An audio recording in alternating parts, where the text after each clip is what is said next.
I woke up to a buzzing phone on my nightstand, the kind of buzz that feels far too energetic for 6 in the morning.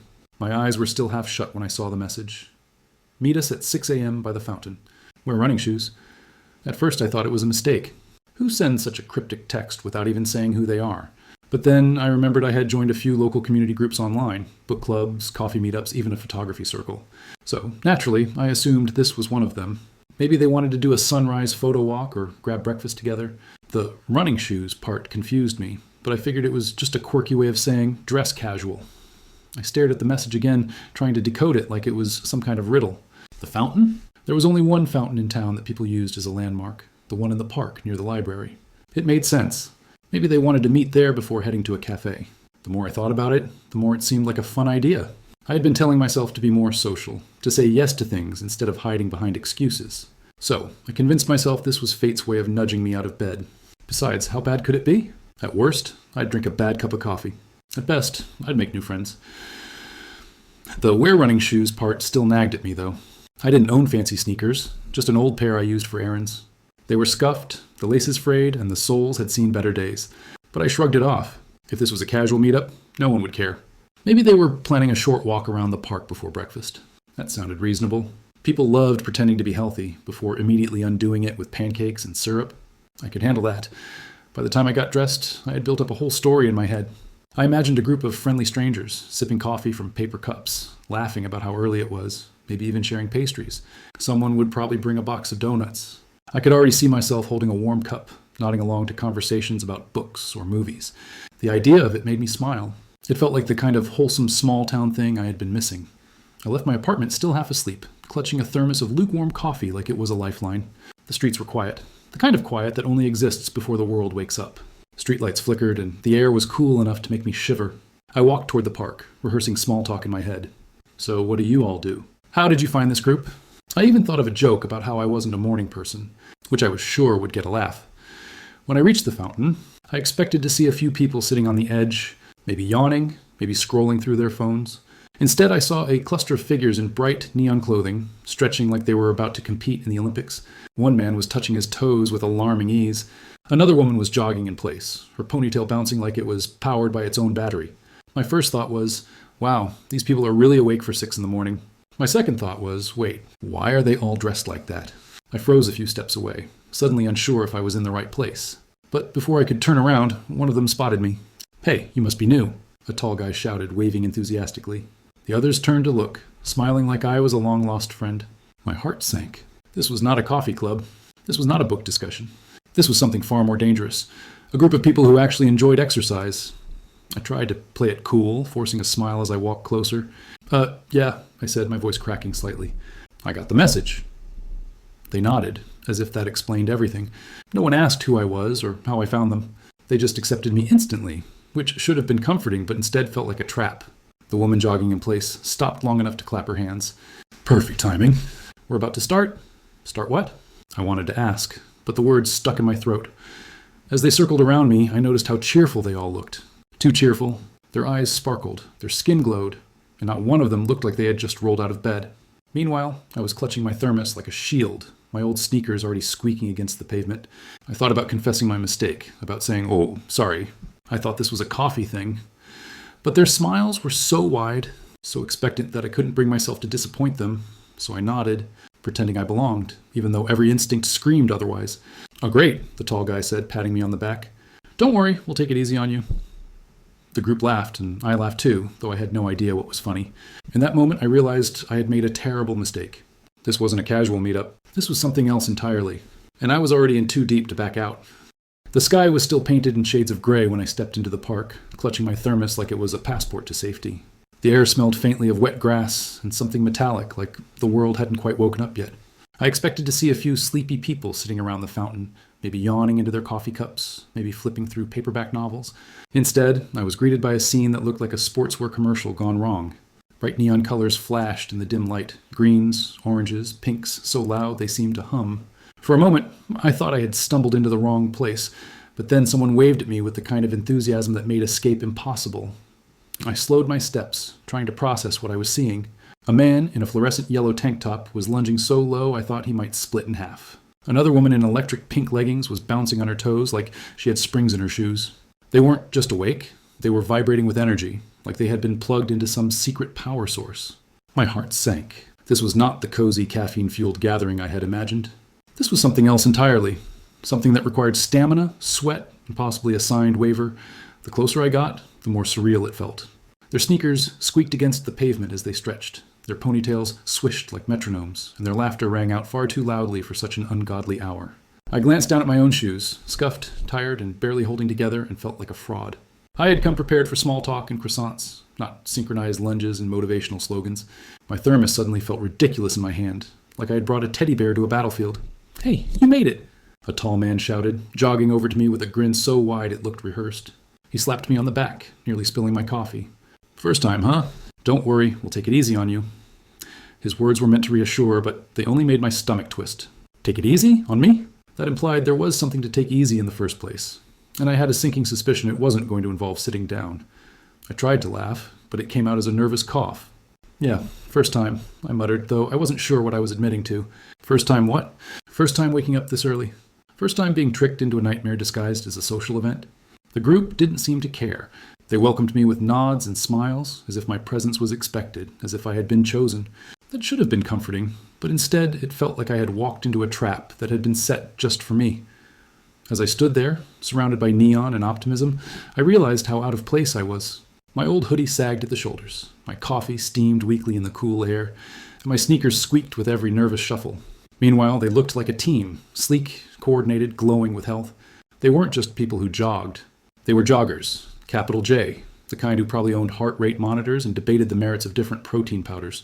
I was an intruder in their world, and they knew it. The leader, a woman with a ponytail so sharp it could cut glass, clapped her hands together.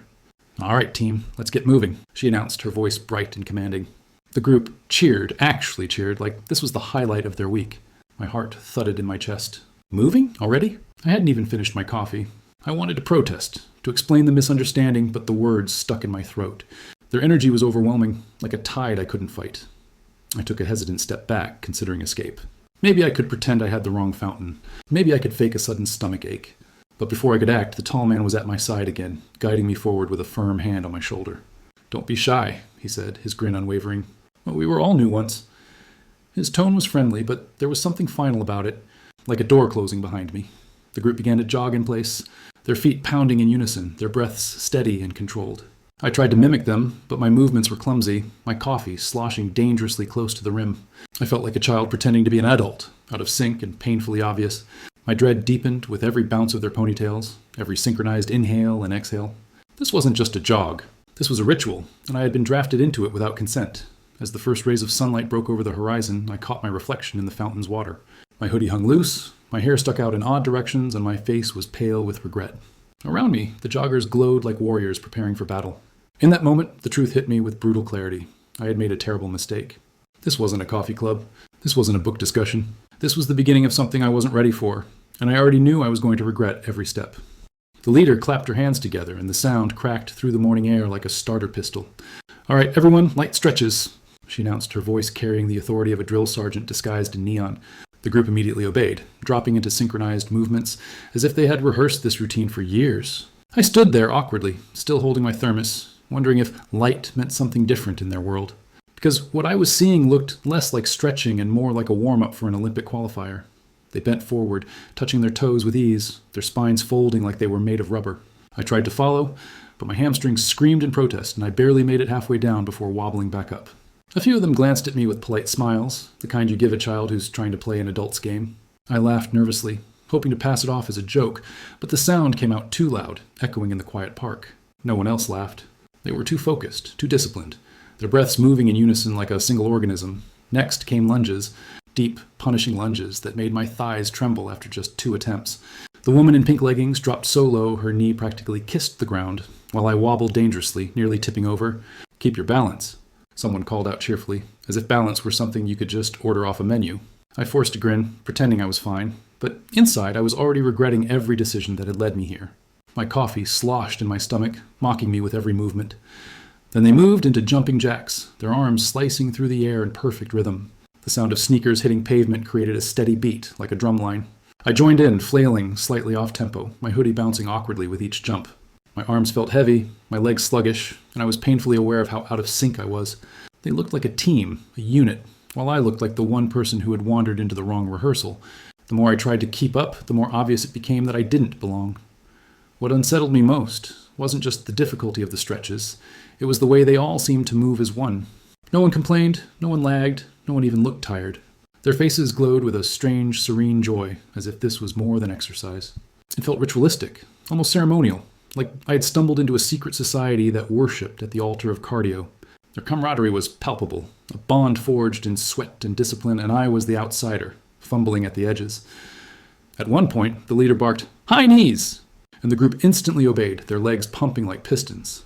I tried to mimic them, but my knees barely rose above my shins, and my breath came in ragged gasps. The tall man beside me grinned, shouting encouragement. "You've got this." His tone was friendly, but his eyes gleamed with something else, expectation, maybe even challenge. It wasn't just about me keeping up. It was about proving I could belong, and that thought terrified me. I tried to laugh it off, muttering something about being a little rusty, but no one responded. They weren't ignoring me out of rudeness. They were simply too absorbed in the rhythm, too locked into their collective energy. It was like they shared a hive mind, each movement feeding the next, each breath syncing perfectly. I felt like an intruder in a dance I hadn't learned, and the more I stumbled, the more isolated I became. My laughter died in my throat, replaced by the heavy thud of my heartbeat.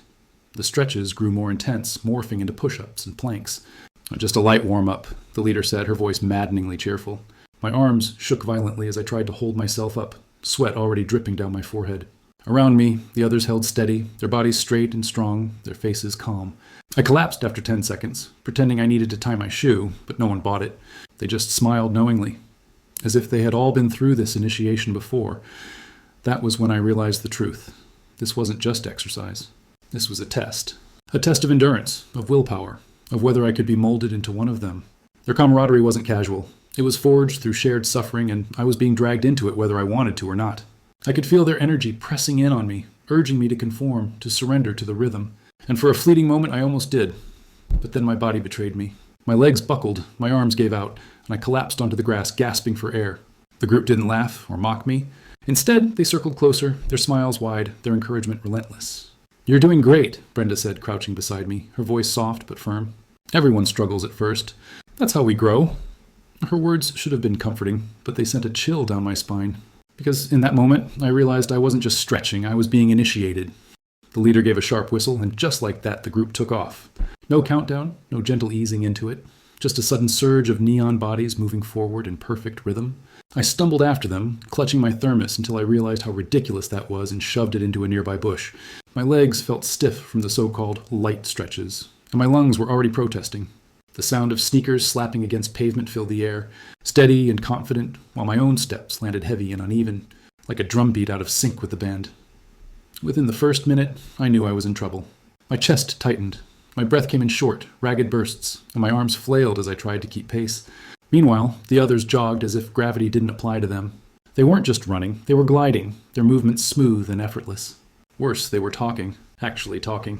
Conversations floated around me about weekend plans, new recipes, and marathon strategies, as if this were nothing more than a casual stroll. I couldn't even form a coherent thought, let alone a sentence. I tried to focus on the rhythm of my breathing, the way I'd once read in some article about finding your flow, but there was no flow, only chaos. My lungs burned like I had swallowed fire, and every inhale felt like dragging air through a straw. My legs, already shaky from the warm-up, screamed with each step. I glanced around, hoping to see someone else struggling, but no, every single one of them looked calm, collected, and maddeningly cheerful.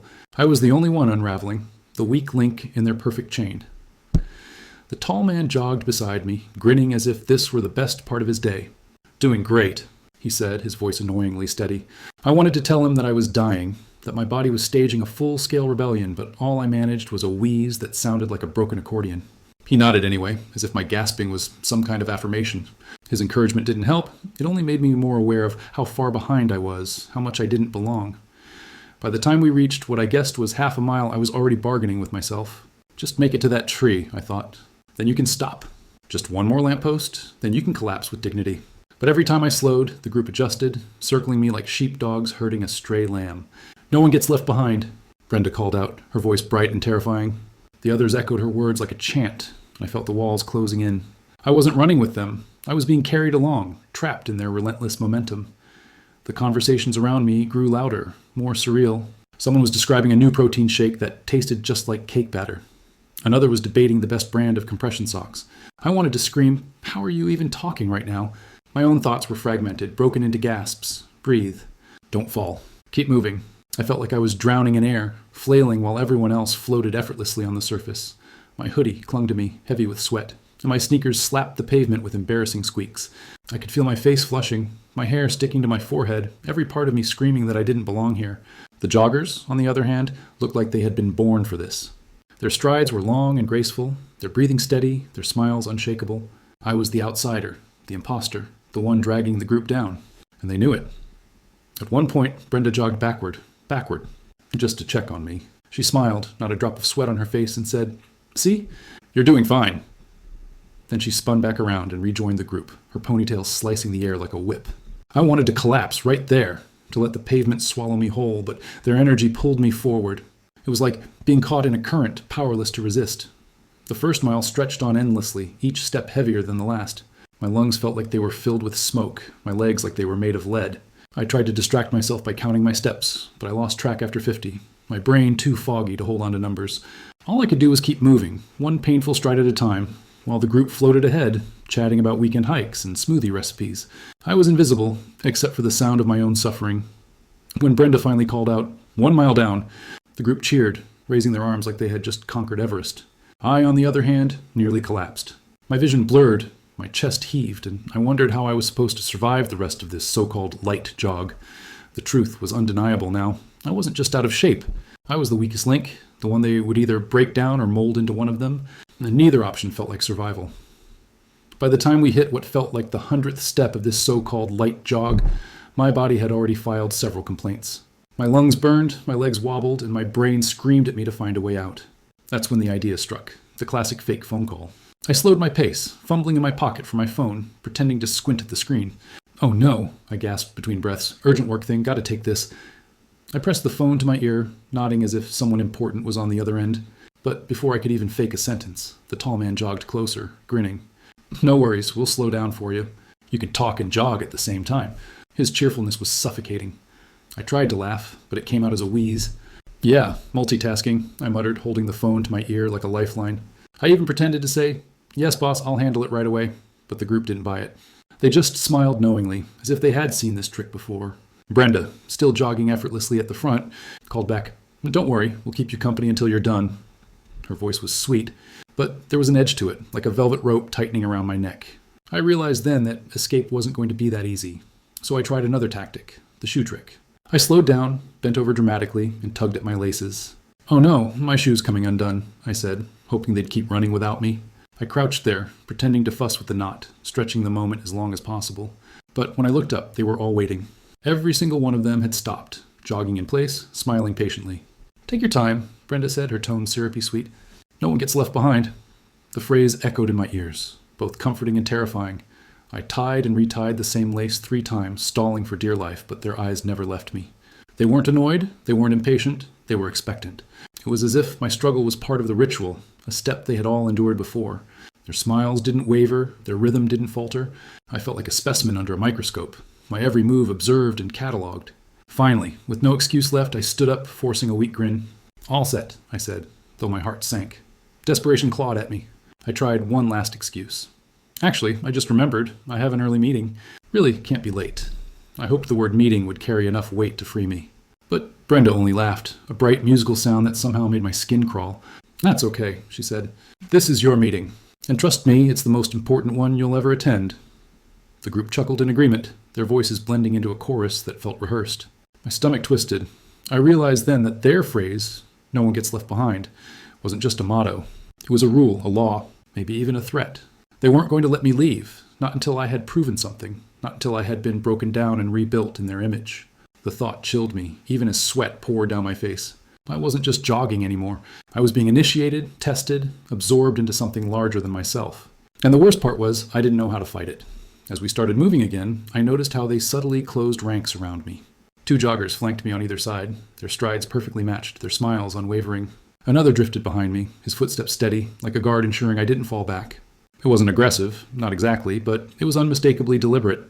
I was boxed in, corralled like livestock. My excuses had failed, and now I was trapped in their rhythm, my body screaming for rest while theirs thrived on the motion. The conversations resumed, light and cheerful, as if nothing had happened. Someone joked about earning their pancakes after the run, and the group laughed.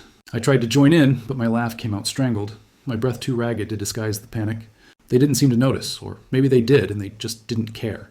Their camaraderie was impenetrable, a wall of shared energy that I couldn't breach. I was the outsider, the weak link, and yet they refused to let me go. Every time I slowed, someone would clap me on the back, urging me forward. Every time I stumbled, someone would shout encouragement, their voices too loud, too insistent. "You've got this." "Almost there." "Don't quit now." The words should have been supportive, but they felt like commands, like orders I couldn't disobey. My body begged me to stop, but their voices pushed me onward, drowning out my own instincts. I wasn't running anymore, I was being run. By the end of that mile, I knew the truth. I wasn't free to leave. Not really. Their kindness was a cage, their encouragement a leash. "No one gets left behind" wasn't a promise, it was a warning. And as I stumbled forward, lungs burning, legs failing, I realized with a sinking heart that I was no longer just a guest. I was a recruit. At first, I thought it was just coincidence. The joggers shifted slightly, their formation tightening as we moved along the path. Two slid in closer on either side of me, their strides perfectly matched, their elbows brushing mine every few steps. Another drifted behind, his footsteps steady and deliberate, while Brenda remained just ahead, her ponytail swinging like a metronome. It wasn't aggressive, not exactly, but it was unmistakably intentional. I was no longer running beside them, I was running inside them, enclosed in a living cage of neon and sweat. Their cheerfulness, once merely irritating, began to feel sinister. They laughed loudly at jokes I couldn't hear, their voices rising in unison like a chorus. Every so often, one of them would glance at me, smiling too wide, their eyes too bright. It was the kind of smile that didn't reach the soul, the kind that felt rehearsed. I tried to tell myself I was imagining it, that they were just being friendly, but the longer I stayed boxed in, the more it felt like I was prey being shepherded by predators who enjoyed the chase. The rhythm of their feet was hypnotic, a steady pounding that echoed in my skull. My own steps were clumsy, uneven, breaking the pattern, and I could feel their disapproval in the silence that followed each stumble. They didn't say anything, but their bodies spoke volumes. They adjusted, tightened, closed ranks even further, as if to keep me from drifting away. I wasn't just part of the group, I was trapped in it, absorbed into their ritual whether I wanted to be or not. I tried to slow down, to let them pass me, but the jogger behind me quickened his pace, closing the gap until I could hear his breath on my neck. "Keep it up," he said cheerfully, but the words landed like a command. I sped up again, my lungs screaming, my legs trembling. The group's energy pressed in on me from all sides, suffocating in its intensity. Their camaraderie wasn't supportive, it was suffocating, a net I couldn't escape. The conversations around me grew stranger, more surreal. They weren't just talking about marathons anymore. They were reminiscing about the first time they had joined, about how hard it had been, about how they had wanted to quit but hadn't been allowed to. Their voices blended together, overlapping, almost chanting. "No one gets left behind," they repeated, the phrase slipping into their stories like a refrain. It was supposed to be comforting, but it sounded like a warning, a rule carved into stone. I realized then that this wasn't a jog. It wasn't even exercise. It was a ritual. Every movement, every breath, every word was part of something larger, something I couldn't understand. They weren't just running, they were performing, enacting a ceremony that demanded my participation. And I, foolish enough to show up with a thermos of coffee and old sneakers, had been drafted into their strange religion of endurance. The more I thought about it, the more the park itself seemed to change. The trees loomed taller, their branches arching overhead like cathedral ceilings. The path stretched endlessly, a winding aisle I was being marched down. The joggers' neon clothes glowed unnaturally bright in the dim morning light, like stained glass windows lit from within. Their synchronized breathing filled the air, a hymn of lungs and muscles, and I was the discordant note, the outsider forced to sing along. I tried again to break free, veering slightly toward the grass, but Brenda's voice cut through the air like a whip. "Stay with us," she called, her tone still cheerful but sharp enough to slice. The others echoed her, their voices rising together. "Stay with us! Stay with us!" My heart pounded, not just from exertion, but from fear. I wasn't allowed to leave. I wasn't allowed to falter. I was theirs now, whether I liked it or not. The jogger beside me leaned in, his smile unwavering. "You'll get used to it," he said, his voice low but steady. We all did. His words sent a chill down my spine. Used to what? The pain? The suffocation? The loss of control? I wanted to scream, to demand answers, but my breath was too ragged, my body too weak. All I could do was keep moving, my steps clumsy and desperate, while theirs remained smooth and perfect. As the mile stretched on, I realized with dawning horror that I wasn't just running anymore, I was being absorbed. Their rhythm was seeping into me, their chants echoing in my head, their smiles pressing against my will. The pack had closed around me, and I was no longer an individual. I was part of their ritual, a cog in their machine, a recruit in their cult of endless motion. And the worst part was, I didn't know if I'd ever be allowed to stop. The path stretched endlessly before me, each step heavier than the last, my body screaming for mercy. My lungs felt like they were filled with smoke, every breath a desperate gasp that never seemed to reach the bottom. My legs trembled, threatening to buckle, and sweat poured down my face in rivers. Around me, the joggers moved with effortless grace, their strides smooth, their breathing steady, their laughter maddeningly casual. I was unraveling, piece by piece, while they seemed to grow stronger with every step. The world itself began to warp under the strain. The pounding of their sneakers against the pavement grew louder, echoing like war drums in my skull. Their neon clothes blurred into streaks of color, glowing unnaturally bright against the dim morning light.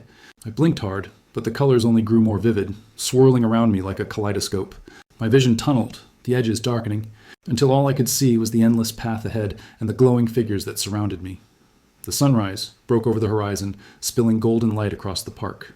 It should have been beautiful, the kind of sight that makes people stop and marvel. But to me, it felt cruel, almost mocking. The sky blazed with color while my body collapsed under its own weight. The warmth of the sun pressed down on me like a punishment, highlighting every drop of sweat, every ragged breath.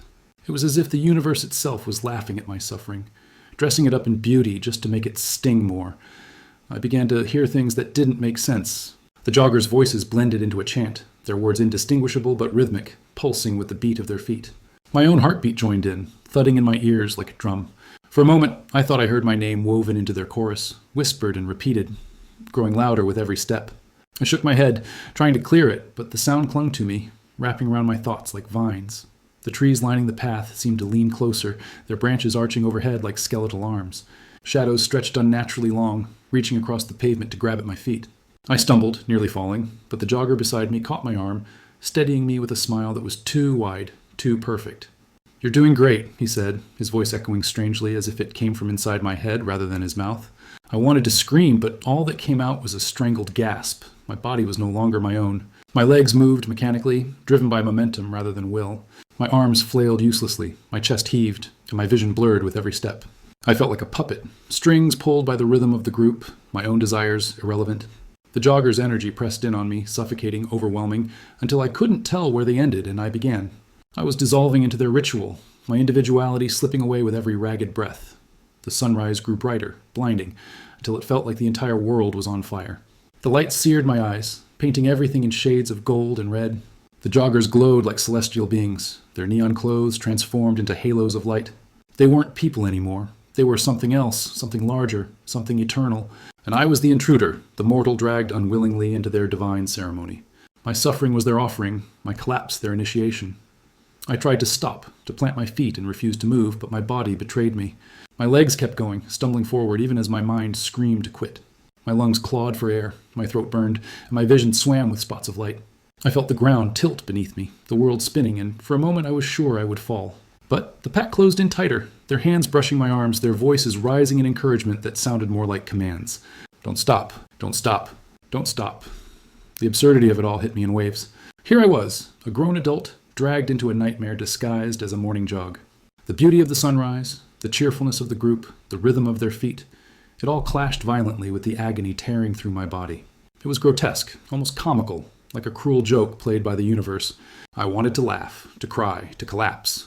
But all I could do was keep moving, trapped in a ritual I didn't understand. And then, just as my body reached the edge of collapse, I realized something terrifying. They wanted this. They wanted me broken, gasping, desperate. This was the breaking point, the moment they had been waiting for. Their smiles widened, their voices grew louder, and the sunrise blazed brighter as if the world itself was celebrating my undoing. I wasn't just running anymore, I was being remade, reshaped by their ritual, and I didn't know if I would survive it. At last, Brenda raised her hand like a conductor ending a symphony, and the group slowed to a halt. The pounding of sneakers faded, replaced by the sound of my own ragged breathing. My legs gave out almost instantly, and I collapsed onto the grass, arms spread wide, chest heaving as if I had just escaped a burning building. The cool earth pressed against my back, and for a fleeting moment I felt relief. It was over. The nightmare jog had ended, and I had survived. I closed my eyes, savoring the silence, waiting for the sweet release of stillness. But the silence never came. Around me, the joggers were still buzzing with energy, stretching casually, chatting like they had just finished a leisurely stroll. Their voices rose and fell in cheerful waves, their laughter bright and untroubled. I cracked one eye open and saw them standing tall, glowing with health, their neon clothes gleaming in the morning sun. Not one of them looked tired. Not one of them was gasping for air. They were radiant, almost smug, as if the run had fueled them rather than drained them. I tried to sit up, but my body refused. My arms trembled, my legs throbbed, and my lungs still clawed for oxygen. I lay there like a discarded rag doll, sweat dripping into my eyes, while they carried on as if nothing had happened. "Great pace today," one man said, slapping another on the back. "We're definitely ready for the half marathon." My stomach dropped. Half marathon? The word echoed in my skull like a death sentence. If this was their idea of a warm-up, what horrors awaited in the future? Brenda crouched beside me, her face glowing with that same terrifying cheerfulness. "You did amazing," she said, her voice soft but firm. "Most people don't make it through their first run." I wanted to tell her I hadn't made it through, that I had barely survived, but my throat was too dry, my voice too weak. All I managed was a croak that sounded vaguely like, "Thanks." She patted my shoulder, her touch both comforting and suffocating. "You'll get stronger," she promised. "Commitment is everything." The others chimed in, their voices overlapping in a chorus of encouragement. "Tomorrow will feel easier. You'll be surprised how fast you improve. It's all about consistency." Their words swirled around me, a storm of optimism I couldn't escape. I wanted to scream that there would be no tomorrow, that I was never doing this again, but their smiles were so wide, their voices so certain, that my protests died in my chest. They weren't asking me to come back. They were assuming it. One jogger pulled out a phone, scrolling through a calendar. "So, tomorrow at 6 again?" he asked casually, as if it were already decided. The group nodded in unison, their agreement instant and absolute. My heart sank. Tomorrow again? I could barely survive today, and they were already planning the next round. I felt like a prisoner being handed a life sentence, my fate sealed by their collective will. The word commitment echoed in my ears, heavy and inescapable. I tried to protest, mumbling something about work, about being busy, but they brushed it aside with laughter. "We all have busy lives," one woman said, her tone light but firm. "That's why we make time for this. It's about priorities." Another added, "If you can commit to this, you can commit to anything." Their words weren't just encouragement, they were doctrine, rules of a faith I had unwillingly joined. My excuses crumbled under their relentless positivity, leaving me defenseless. As I lay there, staring up at the blazing sky, I realized the cruelest part of it all. They genuinely believed they were helping me. Their smiles, their encouragement, their talk of commitment, it wasn't malicious. It was sincere. And that sincerity made it all the more terrifying. They weren't trying to trap me out of cruelty. They were trying to save me, to convert me, to pull me into their world of endless runs and unwavering discipline. And I was too weak to resist. The sunrise, now fully risen, bathed the park in golden light. It should have been beautiful, a reward for surviving the ordeal. But to me, it felt like mockery, a spotlight shining on my humiliation. The joggers stood tall in the glow, their bodies strong, their spirits unbroken, while I lay crumpled in the grass, broken and defeated.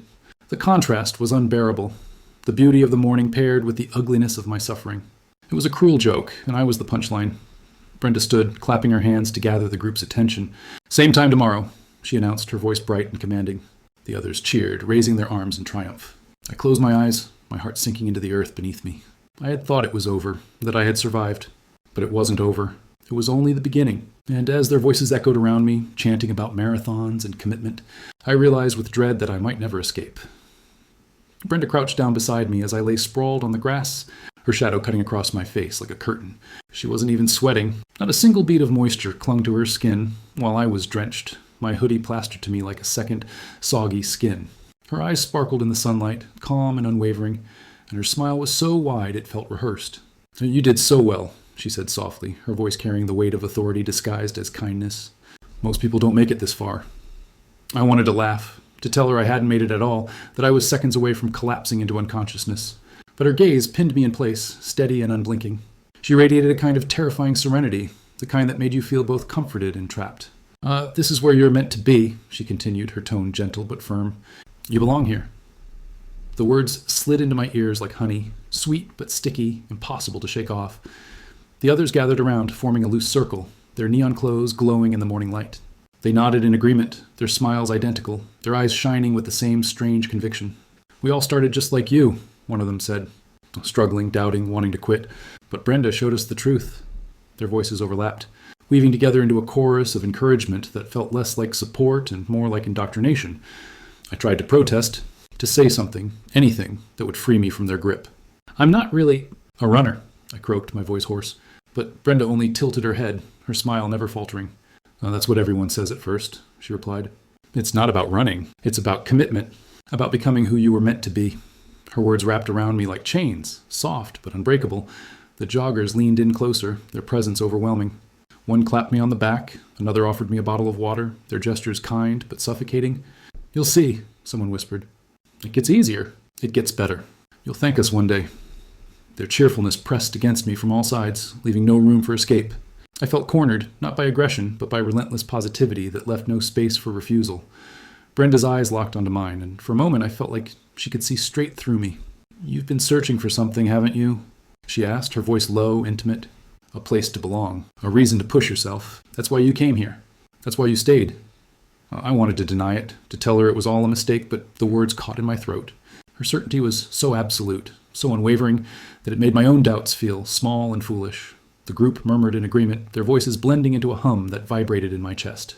"You belong here," they repeated, the phrase echoing like a mantra. My heart pounded, my breath shallow, as the weight of their conviction pressed down on me. It wasn't just Brenda speaking anymore. It was all of them, a collective voice that drowned out my own. I felt my resistance slipping, eroded by their relentless certainty. I tried to cling to my excuses, to remind myself that I had work, responsibilities, a life outside this park. But their words cut through every defense. "This is more important than work," Brenda said as if reading my thoughts. "This is about who you are, who you're meant to become." Her tone was gentle, but there was no room for argument. It wasn't a suggestion. It was destiny, framed in the language of kindness. My body trembled, not just from exhaustion, but from the pressure of their expectation. I wanted to scream, to run, to disappear, but I was too weak, too cornered. Their smiles, their encouragement, their unwavering belief, it was suffocating. And in that moment, I realized the cruelest truth. It was easier to agree than to resist. Easier to nod, to surrender, to let their certainty carry me. So I did. I forced a smile, my lips trembling, and whispered, "Okay." The word slipped out before I could stop it, sealing my fate. The group erupted in cheers, their voices rising in triumph, their hands clapping my back. Brenda's smile widened, her eyes glowing with satisfaction. "Welcome," she said softly. "You're one of us now." And as their voices surrounded me, chanting about tomorrow's run, I felt the last of my resistance crumble. I hadn't just joined a jog, I had been claimed. The circle of joggers tightened around me, their neon glow almost blinding in the morning sun. My chest still heaved, my legs twitched with exhaustion, and every nerve in my body screamed for escape. Yet Brenda's eyes never left mine, calm and steady, her smile unwavering. "So," she said softly, "same time tomorrow?" The question hung in the air like a trap, sweetly phrased but impossible to dodge. My instincts shouted no, screamed it, begged me to run. But my body was too weak, my will too frayed. I opened my mouth to protest, to explain that I wasn't cut out for this, that I had stumbled here by mistake. But all that came out was a wheeze, a broken sound that somehow twisted itself into a word. Yes. The syllable slipped past my lips before I could stop it, sealing my fate. The group erupted in cheers, clapping and laughing, their joy so overwhelming it felt rehearsed. My heart sank. I had just agreed to return, against every instinct, against every shred of reason. Brenda's smile widened, her face glowing with satisfaction. She placed a hand on my shoulder, firm but gentle, like a shepherd guiding a lost sheep. "I knew you belonged here," she said, her voice low and certain. "This is only the beginning." Her words sent a chill down my spine, not because of what she said, but because of how much she believed it. There was no doubt in her tone, no hesitation. To her, my future was already written. The others chimed in, their voices overlapping in a chorus of encouragement. "You'll love it. It gets easier.